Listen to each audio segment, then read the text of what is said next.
todos and welcome, my fellow uncouth Americans. I am Shannon Esther, the Shining Star. Do not forget to like, share, and subscribe, you lazy bastards. Thank you. And before you start saying, oh, appropriation, ever heard of the Spanish invasion in Ireland? No, didn't think so. Moving on. My sources today are the libraryofcongress.gov as well as various wiki searches. Just like every other bit of my videos and information, I start out very broadly. I find the common denominator of the stories of history, and then I zero it in down from there. I take from my biggest point of source for my scripts, and then, as always, public knowledge from source to viewer. That's all I'm doing here. And not just with the internet, but actual physical books as well. So chill out.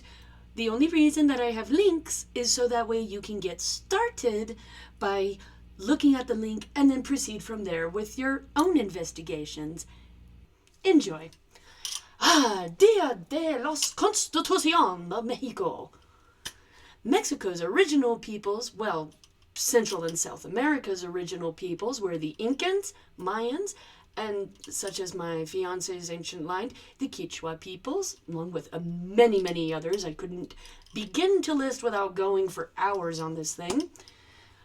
And Mexico, like most of South and Central America, had the same problems from being taken over by the Spanish conquistadors, ruled by an empire, and a bigger overrule of the Catholic Church during the Spanish Inquisition era.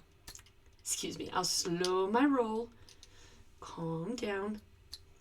Mexico eventually found itself under Caudillo power, which is a dictator.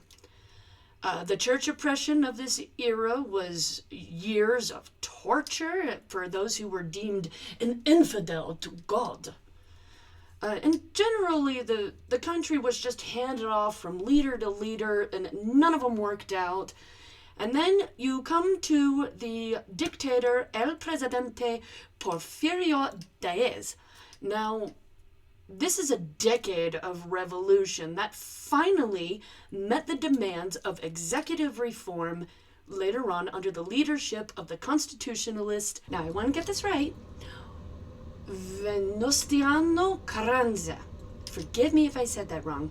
He proposed a new constitution, 1917 constitution, where it demands new land reforms for the farmers, separation of church and state, public services and welfare benefits, so on. Much more modernized laws to help the working blue-collared people, just to build better as a nation in Mexico overall. This constitutional new laws and all that became a trend, and it caught on to a few other countries of the islands of Central and the mainland of South America.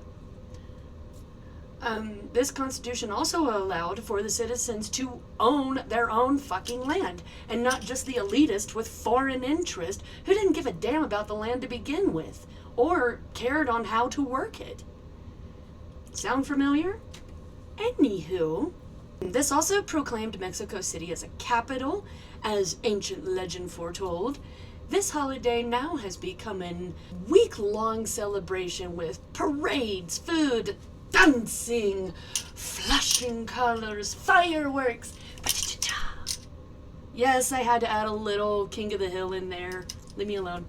Fiestas for every town, district, all through Mexico. Prayers to both the modern and ancient faiths were observed. And with this, I am done. For those who watch the channel, you know how this works, darlings.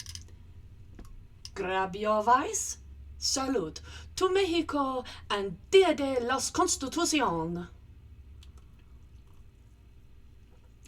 Every country deserves to feel free and heard by its leaders. Adios todos.